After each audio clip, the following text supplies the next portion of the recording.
Сәлем достар. Шөп қоспалар мен шөп шайлар туралы пайдалы кеңестер. Мені жоғалталмас үшін лайк басып, каналыма тіркеліп, жаңа видеоларымды көру үшін қоңырауша белгісін басып қойыңыз.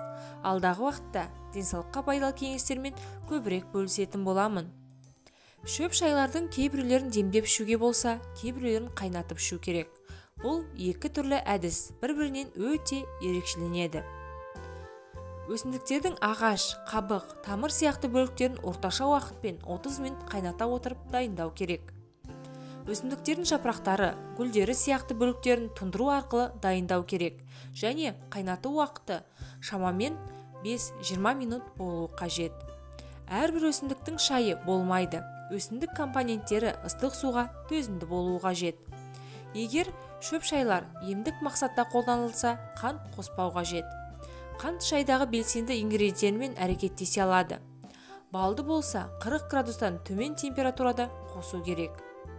Шөптік шайлар әсер ету үшін оларды аш қарынға ішу керек. Тамақтан 30 минут бұрын немесе 1-2 сағаттан кейін ішу қажет. Шайды дайындау сатысында таза суды пайдаланыңыз. Керісінше, судағы минералдар өзгерген сайын шайдың сапасына болымсыз әсер етеді. Ұшпақ компоненттері бар шайлар үшін қақпағы бар шынаяқтарды пайдаланыңыз. Өсімдік бөліктері шай жасау үшін ұсақталғанда оттегімен байланысып, өзгерістерге ұшырауы мүмкін. Жабық шынаяқтарда сақтауға болады.